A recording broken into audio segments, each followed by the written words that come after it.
오늘은 부처님 말씀을 중심으로 인간관계에 대해 깊이 생각해보는 시간을 가져보려 합니다. 직장에서나 가정에서나 혹은 친구들 사이에서나 인간관계로 인해 힘들어하시는 분들이 참 많습니다. 그래서 부처님의 지혜와 가르침이 우리 일상 속 관계 문제에 어떤 답을 주는지 살펴보고자 합니다. 아울러 유명 연예인들의 사례, 철학자들의 명언, 다양한 독자 의견도 함께 나누며 구체적인 해석과 실천 방안을 모색해 보겠습니다. 먼저 부처님의 말씀부터 시작해 봅시다. 불경에는 모든 것은 인연으로부터 생겨나고 인연으로부터 사라진다라는 구절이 자주 등장합니다. 우리네 인간관계 역시 단 한 번의 만남으로 완성되는 것이 아니라 수많은 인연과 원인들이 얽히고 설켜 만들어지죠. 그런데 많은 분들이 이런 관계의 본질을 잘 모른 채 사소한 일이나 잘못된 기대 때문에 상처를 주고받거나 집착하게 됩니다. 이를 해결하기 위해 불교에서는 집착을 줄이고 상대방을 이해하는 마음을 키우라고 설합니다. 그게 말처럼 쉽진 않겠지만 조금씩 노력한다면 인간관계가 한결 편안해질 거라는 거죠. 사실 이 이야기는 배우 나문희 선생님의 예전 인터뷰에서도 언급되었습니다. 나문희 선생님은 인생을 오래 살다 보니 결국 모든 건 시절 인연이더라. 누군가를 억지로 붙잡으려 해도 소용이 없고 그냥 자연스럽게 맡기는 게 관계를 편하게 한다라고 말씀하신 적이 있습니다. 실제로는 나문희 선생님이 겉으로 보기에 차분하고 고요한 분 같아도 젊은 시절에는 여러 인간관계 속에서 갈등도 겪었다고 하지요. 그러다 부처님 말씀을 배우면서 이것도 인연이다, 저것도 흐르는 것이다 라는 자세를 갖추게 되었고, 그래서 지금 같은 원숙함과 여유를 갖게 되었다고 합니다. 또 부처님 말씀 중에 자기를 아끼듯 남을 아끼라라는 구절이 있습니다. 이는 우리가 보통 네 몸같이 남을 사랑하라라는 식으로 잘 아는 교훈이기도 하지요. 무수한 대인관계 책이나 강의들이 이 가르침을 인용합니다. 불교에서는 내가 소중한 만큼 남도 소중하다는 통찰을 강조하는데, 이것은 인간관계의 본질을 꿰뚫는 이야기입니다. 상대방이 내 기분을 상하게 했을 때, 혹은 내가 상처받았을 때, 우리는 상대를 비난하기 전에 그 사람도 나처럼 괴로움을 느낄 수 있는 인간임을 떠올려 보면 어떨까요? 그렇게만 해도 많은 갈등이 부드럽게 풀릴 수 있습니다. 이런 맥락에서 철학자 공자도 기소불용 물시여인이라는 말을 남겼습니다. 자기가 하고 싶지 않은 것을 남에게 시키지 말라는 의미입니다. 불교와 유교가 다르다 해도 인간관계를 바라보는 지혜에는 일맥상통하는 부분이 있지 않나 싶습니다. 나의 기분만 앞세우고 남에게 상처를 주는 순간 결국 그 고통이 다시 내게도 돌아온다는 얘기가 여러 성현의 가르침에서 공통적으로 드러납니다. 그런데 실제 삶에서는 부처님 말씀이 머리로는 와닿아도 막상 감정이 치솟으면 잘 안 되지요. 많은 분들이 말씀은 좋지만 현실에선 감정이 휘몰아칠 때가 많아서 실천하기 어렵다 하십니다. 이럴 때 도움이 되는 또 다른 구절이 있습니다. 모든 것은 움직이며 변한다. 감정도 물결치듯 지나간다. 간단히 말해 지금 욱하고 생겨난 감정도 결국 사라질 것이고 그게 내 영원한 본질이 아니라는 뜻입니다. 이를 알면 화가 나더라도 잠시 멈춰서 호흡을 고르고 감정을 흘려보내는 연습을 할 수 있습니다. 연예계에도 그런 사례가 있습니다. 배우 김수미 선생님이 방송에서 종종 말씀하시기를 젊은 시절에는 욱하는 성격 때문에 대인관계에서 실수를 많이 했다 하십니다. 한 번은 동료랑 크게 다툴 뻔했는데 그때 불경에 나오는 분노는 곧 어리석음이며 결국 자신을 잡아먹는다는 대목이 마음에 와닿아서 화가 터지려고 할 때마다 일부러 10가지 세어보며 호흡을 가다듬는 습관을 들였다고 합니다. 그러자 예전처럼 감정을 폭발시키지 않고 상대방을 조금씩 이해하는 여유가 생겼다는 것이죠. 김수미 선생님 특유의 직설적인 성격도 장점이지만 그만큼 상대를 자극할 수 있는 위험성도 있다는 걸 깨달으셨다고 해요. 이처럼 현실 적용이 중요하다는 뜻입니다. 부처님 말씀에는 이런 구절도 있습니다. 상대의 실수는 나의 거울이다. 한편으로는 상대를 통해 내가 배울 수 있다는 의미고 또 다른 한편으로는 상대를 함부로 비판하기 전에 혹시 내 안에도 비슷한 실수가 있지는 않은지 살펴보라는 가르침입니다. 인간관계가 깨지는 이유 중 하나는 나는 옳고 너는 틀렸다는 태도가 지나치게 앞서기 때문이죠. 혹은 내가 실제로는 잘못했음에도 상대가 더 나쁘다고 정죄해버리는 심리가 작동하기도 합니다. 부처님은 그런 사고방식을 무명이라고 했습니다. 무명은 사물을 있는 그대로 보지 못하고 자기 중심적으로 바라보는 마음가짐을 일컫습니다. 우리는 흔히 내가 피해자다, 저 사람이 나쁘다 하는 식으로 생각하기 쉽지만 조금만 돌아보면 나 역시 완벽하지 않고 때론 남에게 상처를 준 적도 있다는 사실을 알게 되죠. 이것을 깨닫는 순간 상대방에 대한 원망을 조금 내려놓을 수 있습니다. 그럼 관계가 파탄 나기 전 혹은 이미 틀어졌더라도 회복할 여지를 만들 수 있지요. 불경에서는 이를 결국 모든 것은 제자리가 있으니 지나친 원망도 지나친 집착도 내려놓으라 라고 표현합니다. 비슷한 이야기를 철학자 소크라테스도 남겼습니다. 너 자신을 알라. 내가 누군지, 내 한계는 어딘지 모르는 상태에서는 남들과의 관계가 제대로 세워지기 힘들다는 거죠. 자기 자신의 내면을 들여다보지 않은 채 상대방만 탓하고 바꾸려 하면 갈등이 커질 뿐이라고 경고했습니다.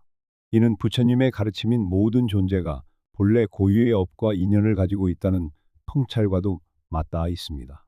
남을 함부로 바꾸려는 마음 자체가 어쩌면 굉장히 어리석은 집착일 수 있다는 이야기죠. 그렇다면 우리가 부처님의 말씀을 인간관계에 구체적으로 적용하기 위해 어떤 자세를 취해야 할까요? 보통 크게 네 가지를 꼽습니다. 첫째, 먼저 경청이라는 것은 상대방 이야기를 정말 진지하고 온전하게 들어주는 태도입니다. 요즘 한 설문조사를 보니 다른 사람이 말을 하면 귀 기울여 듣기보다 빨리 내 말 차례가 오기만 기다리는 분들이 많다고 합니다. 그렇게 되면 서로 진짜 소통이 아니라 일방적인 말의 교환만 이루어지죠. 부처님께서도 말하지 못하는 이의 소리를 들으라. 그 소리가 참된 진실이다라고 하셨습니다. 즉, 말 자체가 아니라 말 뒤에 담긴 마음을 읽으라는 뜻이라고 해석할 수 있겠습니다. 공감은 한 발 더 나아가 상대의 입장에서 생각해 보는 것을 의미합니다. 불경에 따르면 자신의 고통에 예민한 자는 남의 고통도 자기 몸처럼 느낀다고 합니다. 내가 조금만 더 상대의 입장에서 보려고 하면 내가 화를 냈던 부분이 어쩌면 상대에게는 어쩔 수 없던 상황이었을지도 모른다는 걸 발견하게 됩니다. 그렇게 이해의 폭이 넓어지면 갈등의 불씨가 자연스럽게 줄어들겠지요. 셋째, 내려놓음은 집착을 줄이라는 불교의 핵심 가르침입니다. 예전에 가수 남진 선생님이 한 방송에서 밝히신 적이 있는데 왕년에 인기 절정을 달리시던 시절에는 주변에 사람이 워낙 많았고 조금이라도 내 뜻에 맞지 않는 상황이면 뿌리치고 멀어지곤 하셨답니다. 그런데 나이를 먹고 인기도 예전만 못해지면서 주변에 사람이 줄어들자 그제야 내가 지나치게 내 뜻만 고집했고 사람을 떠나보낸 건 아닌가 하고 크게 깨달으셨다고 하지요. 그 후로는 내가 모든 걸 통제하려는 집착을 내려놓고 관계의 흐름을 존중하자는 마음을 먹었다고 합니다. 이렇게 내려놓으니 오히려 예전보다 더 편안하게 사람들과 어울리게 되셨다고 해요. 마지막으로 자비는 불교에서 매우 중요한 덕목입니다. 자비란 단순한 불쌍히 여김이 아니라 상대가 행복해지길 진심으로 바라는 마음이고 동시에 그를 위해 행동할 수 있는 용기를 말합니다. 법구경에는 누군가가 나를 해치려 한데도 그가 지은 업을 생각하고 자비로 감싸라. 결국 그도 고통 속에 있으니라는 말씀이 있습니다. 이것은 인간관계에서 흔치 않은 태도이긴 하지만 지향점으로 삼기에 가치가 있습니다. 상대의 실수를 보며 분노하는 대신 그가 왜 그랬을까를 이해하고 필요하다면 도와주려는 마음을 내면 이상하게도 내 마음의 상처도 줄어듭니다. 나쁜 행동에 동조하라는 뜻이 아니라 그 이면에 숨은 고통을 헤아려 보라는 거지요. 이렇게 부처님 말씀과 인간관계의 연관성을 살펴보았는데 실제로 청취자분들 중에서도 회사 상사가 너무나 까칠하고 불합리적인 지시를 해요. 불교적 관점에서 어떻게 받아들여야 할까요? 하는 질문을 하시는 경우가 종종 있습니다. 이럴 때 단편적으로 상사가 나쁘다라고만 결론 짓기보다 혹시 상사도 자기 나름대로의 압박감에 시달리는 건 아닐까? 그 마음을 조금이라도 이해해보자 하는 식으로 시도해보는 겁니다. 물론 부조리는 바로잡아야 하지만 감정적 폭발 전에 한번 숨 고르고 상사의 입장이나 업장의 상황도 고려해 볼 수 있다는 거지요. 그런 여유가 있어야 대화를 통해 변화의 계기를 마련할 수도 있습니다. 사람들은 종종 부처님의 말씀은 너무 이상적이지 않나? 현실에서 그렇게까지 배려하고 이해하다가는 내가 손해본다고들 말합니다. 하지만 부처님의 가르침은 나를 희생하라는 뜻이 아니라 서로가 더 깊이 연결되어 있다는 연계의 이치를 상기하라는 거예요. 내가 상대를 이해하면 결국 내 삶도 편안해지고 궁극적으로는 나 역시 보상을 받게 된다는 순환적 원리를 가르쳐 주는 것이죠. 실제로 연구를 보면 상대방을 비난하는 대신 공감적 대화로 접근하는 사람이 장기적으로 더 건강하고 만족스러운 관계를 유지한다고 합니다. 어떤 사회학 논문에서도 서로를 존중하고 배려하는 태도가 많은 갈등을 예방하고 그 결과 개인의 정신 건강에도 긍정적 영향을 미친다라고 결론을 내렸습니다. 옛날 스님들이 종종 말하던 말 한마디가 천냥빚도 갚는다는 속담이 있습니다. 불교적인 맥락에서 보면 한마디 친절한 말이 가져오는 선업은 매우 크다는 의미일 겁니다. 그런데 우리는 대화 속에서 예의 없이 말을 뱉어버려 관계를 깨뜨리는 경우가 많죠. 그러고 나서 후회하곤 합니다. 만약 우리가 조금만 더 부드러운 말, 혹은 고맙습니다, 미안합니다, 도와드릴게요, 같은 표현을 자주 사용했다면 인간관계가 얼마나 달라졌을까요? 연예인 윤여정 선생님도 해외 촬영 현장에서 통역 없이 직접 스태프에게 다가가 땡큐 소리 워런치오 같은 식으로 서툴게나마 말을 붙였던 일화가 화제가 된 적이 있습니다. 그 진심 어린 소통이 오히려 외국 스태프들에게 깊은 감동을 주어 윤여정 선생님이 그 현장을 떠날 때 환송 이벤트까지 열어줬다고 하지요. 본인은 영어를 잘하지 못하지만 내가 먼저 다가가는 진정성만큼은 전해줬으면 했다고 회고하셨습니다. 이건 역시 부처님 말씀과 통하는 태도 아닐까요? 또 불교에서는 칭찬에 흔들리지 말고 비난에도 흔들리지 말라는 가르침도 있습니다. 인간관계에서 생기는 대립과 욕심은 종종 인정 욕구에서 비롯되지요. 내가 인정받고 싶어지고 그래서 누군가가 나를 칭찬해주면 우쭐해지고 비난하면 분노합니다. 그런데 부처님은 자신을 비우면 칭찬도 상처가 되지 않고 비난도 흔들림이 되지 않는다 하셨습니다. 결국 내가 취할 것과 버릴 것을 잘 분간하고 내 본래의 가치를 스스로 알면 상대의 말 한마디에 지나치게 휘둘리지 않는다는 뜻이죠. 배우 이순재 선생님께서도 배우 인생 오래 했지만 칭찬받을 때도 겸손해야 하고 비판받을 때도 스스로 흐트러지지 않도록 중도를 지키는 법을 익혔다고 여러 번 언급하신 바 있습니다. 오랫동안 토 배우로 사랑받으면서도 늘 겸손하고 우아한 태도를 잃지 않는 비결이 바로 이런 중도의 미덕인 듯합니다. 이렇듯 부처님 말씀은 인간관계를 보다 깊고 넓은 시선으로 바라보게 합니다. 다만 꼭 유념해야 할 점은 불교의 가르침이 내가 무조건 참아라는 뜻은 아니라는 겁니다. 업장이 깊고 관계가 너무나 유독한 경우에는 때로는 거리를 두고 스스로를 보호하는 지혜도 필요합니다. 과도한 희생이나 무조건적인 용서는 오히려 더 큰 문제를 일으킬 수 있죠. 그래서 불교에서는 나와 남을 동시에 존중하고 살피되 한쪽이 너무 희생당하지 않도록 균형을 찾으라고 조언합니다. 자비란 나와 남을 함께 이롭게 하는 일이라는 말이 있습니다. 상대가 폭력을 휘두르거나 내 정신을 파괴하는 행동을 계속한다면 이를 그대로 내버려 두는 것이 자비가 아니라는 이야기지요. 결국 부처님 말씀에서 중요한 건 중도입니다. 지나침도 모자람도 없는 중도. 인간관계에서도 내 자유와 행복, 그리고 상대의 자유와 행복 사이를 절묘하게 조여야 합니다. 그 균형점을 찾기가 쉽지는 않지만 부처님의 말씀을 날마다 조금씩 되새기면 어느새 나의 언행이 전보다 부드러워지고 상대를 존중하는 마음이 자라나는 걸 느끼실 수 있을 겁니다. 어떤 분은 이런 원리는 알겠는데 막상 실천하기가 너무 어렵다 하시지요. 그래서 불교에서는 명상과 수행을 강조합니다. 매일 짧게라도 호흡을 고르고 내 마음 상태를 관찰하면 타인에게 불만 터지기 전에 내 마음이 흔들리는 걸 먼저 알아차릴 수 있거든요. 물론 모든 사람이 불교를 믿는 건 아니므로 굳이 종교적 색채가 부담되신다면 단순히 마음 챙김이라고 생각하셔도 좋습니다. 지금 내 감정이 어떤지, 왜 이런 마음이 들었는지, 상대를 어떻게 바라보고 있는지를 자기 자신에게 물어보는 것만으로도 꽤 많은 갈등을 완화할 수 있습니다. 현대 심리학에서도 이런 마음 챙김 기법을 적극 권장합니다. 실제로 불교에서 수천 년간 이어져 온 명상법이 서구 심리치료 분야에서 입증된 효과를 보이며 각광받고 있는 것이죠. 논문 자료들을 살펴보면 우울증이나 분노 조절 장애를 겪는 분들이 규칙적으로 마음 챙김 훈련을 했을 때 대인관계 회복에도 큰 도움을 얻었다고 보고되고 있습니다. 댓글에 보면 직장 상사랑 말이 안 통해서 매일 스트레스다. 가족도 이해 못 해준다. 이럴 땐 어떻게 해야 하느냐 하는 고민이 많습니다. 이런 상황에서 부처님 말씀이 단번에 기적을 일으킬 수는 없지만 적어도 내 마음을 먼저 살펴보고 상대가 처한 입장도 한 번은 짚어보는 태도를 가져보시길 권합니다. 그리고 필요하면 대화를 통해 솔직하게 말해보는 것도 중요합니다. 내가 기분이 나쁠 땐 상대를 비난하기보다는 제가 이렇게 느낍니다 라고 자신을 주어로 하여 표현하는 대화법이 갈등을 줄인다는 건 이미 많은 소통 전문가들이 강조하는 부분이죠.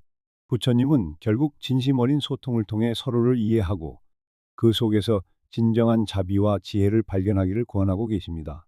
불교에 나오는 또 하나의 중요한 개념이 연민입니다. 연민은 그냥 동정이 아니라 상대가 왜 그럴 수밖에 없을까를 깊이 헤아려 보는 태도입니다. 원한이 깊어 보이는 관계라도 어느 측면에서는 그 사람도 고통스러울 수 있죠. 모두가 완전하지 않고 각자 인연과 업보 속에서 허덕이고 있을 수 있습니다.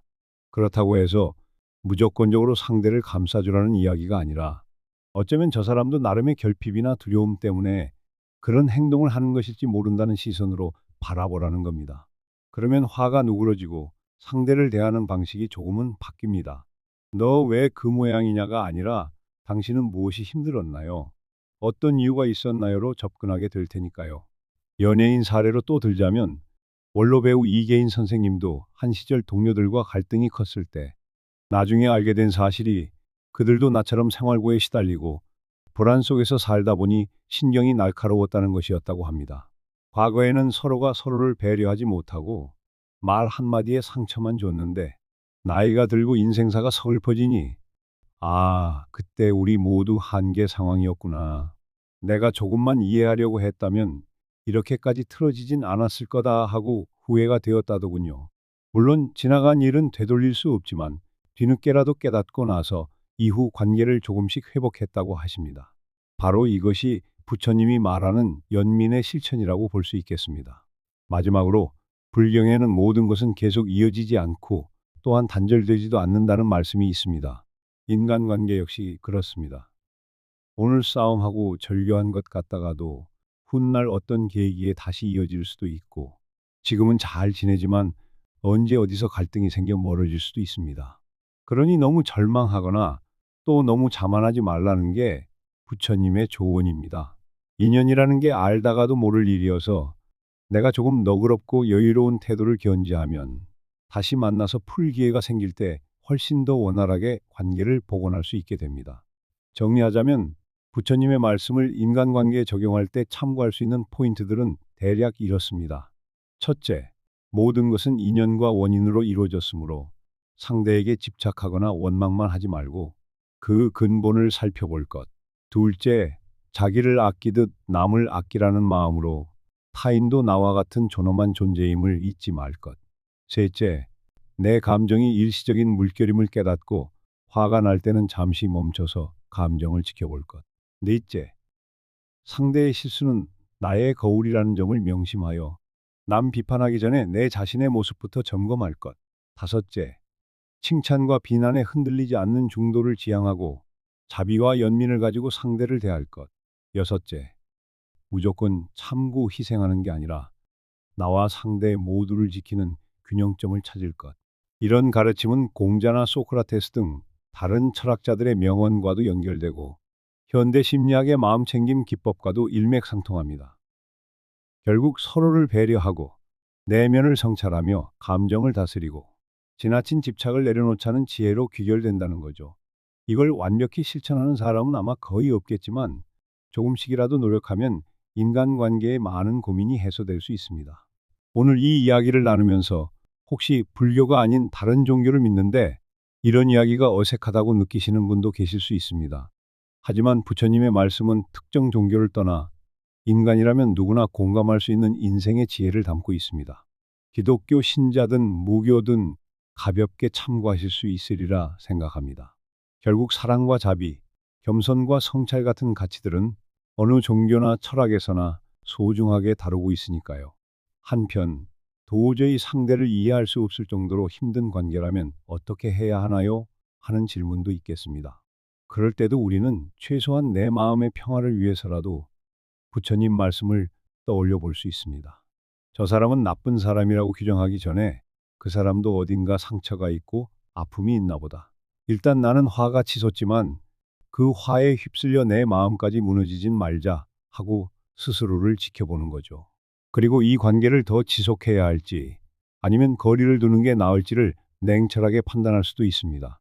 자비도 중요하지만 스스로를 지키는 건 역시 중요하니까요. 부처님의 말씀을 따른다고 해서 무조건 회피하거나 참고만 있으라는 뜻이 절대 아님을 다시 강조합니다. 이제 마무리에 이르러 한 가지 당부드리고 싶습니다. 오늘 들으신 부처님 말씀들을 이 자리에서 다 소화하기는 쉽지 않을 겁니다. 그럼에도 한 문장이라도 마음에 와닿는 게 있었다면 내일부터 일상에서 작게라도 실천해 보시면 어떨까 합니다. 예를 들어 누군가가 나를 비난할 때 곧장 맞받아치기보다는 호흡을 길게 하나 둘 셋 넷 다섯 세어 보시고 아, 이건 그의 관점이구나.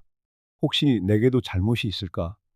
그 사람은 무슨 사정이 있나 하고 잠깐이라도 생각해 보는 습관을 들여보는 거예요. 처음엔 쉽지 않겠지만 조금씩 연습하다 보면 어느 날 문득 전보다 내 인간관계 스트레스가 줄어든 것 같다 하고 체감하시게 될지도 모릅니다. 도서나 연구 자료에서도 장기적으로 마음 챙김과 자기 성찰을 습관화하는 사람들이 대인관계 갈등을 더 잘 해소한다는 결과가 많이 나오니 바로 지혜가 생활 속에 접목된 예가 아니겠습니까? 물론 인생에는 내 의지와 무관하게 찾아오는 관계의 풍파가 많습니다. 하지만 그 풍파 속에서도 내가 어떻게 바라보고 어떤 태도로 대처하느냐에 따라 결과가 크게 달라진다는 게 부처님을 비롯한 여러 현자들의 공통된 조언입니다. 부처님의 말씀을 한마디로 정리하자면 마음을 닦아라. 그러면 세상이 달라 보일 것이다. 인간관계 역시 내가 먼저 마음을 닦으면 타인의 거친 행동이나 말이 예전처럼 크게 보이지 않을 수 있습니다. 나 역시 누군가의 인간관계 속에서 시행착오를 거듭하며 살아가고 있으니 이런 가르침이 늘 필요한 것 같습니다. 함께 공감하시는 분들도 많으리라 생각합니다. 오늘 이야기 나누다 보니 벌써 시간이 이렇게 흘렀습니다. 저 역시 완벽하진 않지만 부처님 말씀을 떠올리며 갈등 상황에 조금씩 다르게 대응하려 노력하고 있고 그 과정을 통해 제 삶이 많이 부드러워졌다는 걸 느낍니다. 청취자 여러분께서도 작은 계기가 되셨으면 좋겠습니다. 언제나 그렇듯 백문이 불여일행이라고 이론만 반복하기보다 한 걸음이라도 내디뎌 보시면 더 큰 변화를 체감하실 거라 믿습니다. 또한 철학자들의 말처럼 마음에 따라 천당도 지옥도 된다는 말이 있듯이 결국 우리 마음가짐이 우리 관계를 결정짓는다고 생각합니다. 부디 오늘의 이야기가 여러분의 인간관계에 작은 도움이라도 되기를 바랍니다. 감사합니다. 저는 앞으로도 여러분과 함께 삶의 지혜를 나눌 수 있는 시간을 자주 갖도록 노력하겠습니다. 지금까지 건정맨이었습니다. 모든 분들께 평온과 행복이 깃들기를 바라며 여기서 인사드리겠습니다. 감사합니다.